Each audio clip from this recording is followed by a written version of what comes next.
Good morning. Today is January 6th, 2022. Made it to the new year. And I'm going to give some updates on an experience that I've been having at a place called Orzu Medical. And it's an interesting place. I decided to come here because I was just feeling a little bit heavy. I was feeling that I physically needed to kind of lighten my body. I don't know if you've ever felt it, but sometimes when we're eating certain foods, we have certain habits that don't support our spirit, that don't support necessarily our mental clearness.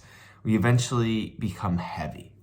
It doesn't mean heavy in the physical, maybe sense of I physically became fatter or bigger, but it just means I feel not as fresh as I could be. And what is Orzu Medical? It is a place that people come from different countries, or it could be from Uzbekistan or regionally other places. There's a lot of people from Kazakhstan here presently. And yeah, they have a group of people who are nurses. There's also a doctor who's been trained both in traditional Chinese approaches as well as other alternative medicines and in the more modern medical system. And they kind of take an approach to health that includes what you eat, cleansing the body. They have different activities, such as taking probiotics, drinking medicinal teas, acupuncture, having pills with garlic or charcoal, or other things, colonics, to help purify the body. So it's a vegetarian diet for this period of time that I'm here. In the mornings, they have a really interesting routine. I don't know if you could hear it in the background. There's some music playing where everyone stands in a circle. They throw a ball to each other, and we kind of play dodgeball. Then we do a series of Qigong movements. So Qigong is an ancient Chinese form of wellness and healing. And it's done with music playing, which is kind of like a dance. But at the same time, they're doing this hands up by your head, bringing them down, breathing in and out of your nose, tapping on different parts of your body to engage wellness in those parts of your organs, because basically, for instance, your ear or your foot, your whole foot is sort of like a map to your whole body. So if you're massaging, let's say your earlobe, or you're massaging your big toe, that could be connected to one organ in your body. It's part of the Chinese medical system. So we do those movements while listening to music, right? We're rubbing our ears, we're tapping on our in between our eyebrows or above our head or around our nose. And you may just say, oh, that's just my nose. Yeah, okay. But basically the body is connected. They also have some interesting techniques related to they looked at an EKG of my heart to see my heartbeat, but also I think it was related to hemoglobin, which is the amount of red blood cells inside of my blood. My basic understanding. And I was told that it's a little low. So one thing I need to do is eat more raisins and walnuts.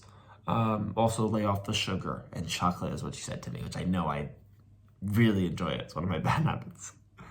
And that's one thing. Another thing I was told, he looked at my tongue. He's like, oh, you have something in your tongue, maybe some sort of, things in your stomach that shouldn't be there, microbes or whatever it was. And that's why I'm taking some probiotics. What else? They put a hot whoopee cushion on the stomach. It's filled with hot water for an hour, specifically on the liver, just above the stomach, kind of the whole right side of your body. I was told that my pancreas maybe wasn't doing everything it should be doing the way it's supposed to. And he was actually doing diagnosis in a way that I haven't seen a lot. I guess I've seen also Western doctors do that, where he kind of pushed on my stomach and asked me if there's pain in certain areas.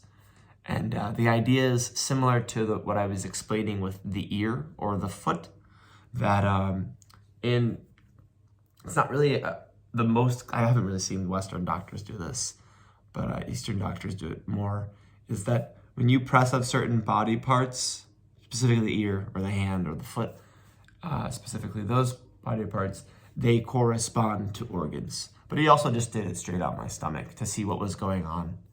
So I think one of the main things that I see everyone involved in here is kind of cleaning the digestive system. The digestive tract, the liver also is where our blood goes to get cleansed. And the digestion tract is, similar to the stomach, is where all of our food goes in order for it to be cleaned. And whatever we need, we keep, and whatever we don't, we don't. And if it's not effectively taking the nutrition from our food, or if it's not effectively eliminating all of the things that we don't need, eventually those things accumulate in the body. I've also been doing my best to be really diligent with language, which, I'm going to be honest, in this environment is a lot easier. Why is it easier? I'm in an immersive environment. Every day I'm hearing Uzbek and Russian. Unlike the past 3 months that I've been here, I have the opportunity to be immersed and forced to speak it. People here really don't speak that much English, which is really good for me. So that's an overview of the medical element of it. A lot of interesting approaches. I don't think I mentioned it, but the last approach is there's a room, they have a massage. They also have another room for sort of similar to a sauna, but it's like a heated sauna with your whole body in it except for your head. And I think they have herbs in there, and it kind of comes into your body. I believe that's what's happening. And there's a really interesting room where you go around and they do different electrical pulses on your back, on your stomach, on your head. It's like zzz, and it's supposed to be really good for your neural system, I believe. Neurology, related to the electrical currents in the body, right? Because our body is basically an electrical, I almost want to call it a machine. Like, it's filled with neurons that are sending from one place to another, that are communicating with each other in order for our body to know what it needs to do, when it needs to do it, how it needs to do it. And I believe that a lot of these electrical currents can kind of reset things that you can put on different parts of your body. So that is more or less what we've been doing here every day. I didn't mention the most important thing, that people come here for fasting, galodnia. And fasting is a really ancient approach to healing and health. And also it's something that we naturally do. So I'll just give a quick overview of it. Something called autophagy, I believe. And what it means is when we don't eat for a period of time, our cells in our body kind of get into protection mode. And once they start doing this kind of protection mode, that means that they are regenerating, kind of cleaning out whatever is in the cells that they don't need anymore. This is my understanding of it. I could be incorrect, but this is how I have interpreted it. I was listening to videos actually about this in Russian to practice my comprehension skills. So it gives me comprehensible input because I see pictures and words and I try to connect them. And autophagy is really important because in the history of humanity, we've been through moments where we did not have food, right? We didn't always have access to food. That's why when we get sugar, we're hardwired to have hormones go off that make us feel that this is really good. I need a lot of this because I don't know the next moment I'm gonna get it. And that's the part of like the feast in us chemically that happens. But then there's the famine element where we don't have food.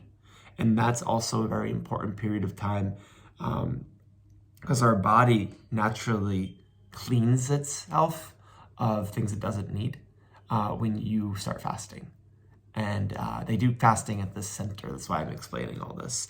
So Orzu Medical, as soon as I came, I said, I want to do a 5-day fast. And he went and he looked at my hemoglobin, my KGA level. I was like, no, you're not physically at the place now to be able to do that. So they do 1-day fasting with no food. I did have like olive oil in the morning. It's supposed to be for purifying. but not like solid food, just water and tea. And it's one form of fasting. And then one day with eating. So then that's what I'm doing. One day on, one day off, one day on, one day off, which is also good. But it doesn't put pressure on my heart, which is really important, is what I was told by the doctor. And I'm excited. Today is the beginning of day 3, basically. And I did a fast. Well, it's basically the beginning of day 4. I can't remember about midday or 3 p.m. on day 1. And then I didn't fast that day. I did up until like the evening when I ate. But then day 2 I fasted, day 3 I ate, and now I'm on day 4 for me, technically, and then I'm gonna fast again. And I feel kind of heavy when I'm fasting. Sometimes I feel light. It's not necessarily the best feeling, but I mean, it's something that I want my body to get used to. I really want to just clean it of toxins and things that it doesn't need anymore, so that when I do eat, I will eat healthier. Also, when I eat things that are not good for me, my body will tell me, and I want to listen to it because I've not been listening to it. I've just been like cookie, or whatever, a lot of meat, or a lot of heavy oils, whatever I eat. And I'm just like, oh, I want to be respectful in the culture, or that's just me being impulsive with eating. And I don't want to do that anymore. I want to listen to my body and move more intentionally with how I eat. And I think that will be a really good thing to do for wellness when I start this new year. So I'm really enjoying Orzu Medical. I'm really enjoying the experience of being in an immersive environment. I've been reading a lot of books, translating them, listening to songs, using my screen recording on my phone and reading those songs out loud or articles, and really trying to learn words in context, not remembering them necessarily, but just starting to read more to get more into the flow of the language, and having a language partner. So that's the missing thing. I need someone I can work with every day for 1 hour in Uzbek, 1 hour in Russian, just straight contact, talking, reviewing, and kind of the performance element of speaking can only work well when I have more input. And the input has to be through reading and listening. And I also do a method called shadowing, where you listen and you repeat whatever you hear. So this is my update on basically day 4 here. I think it's day 4. I'm gonna call it day 4. Here I'm in this healing center. It's a 10-day retreat experience, and I look forward to giving more updates very soon. Thank you.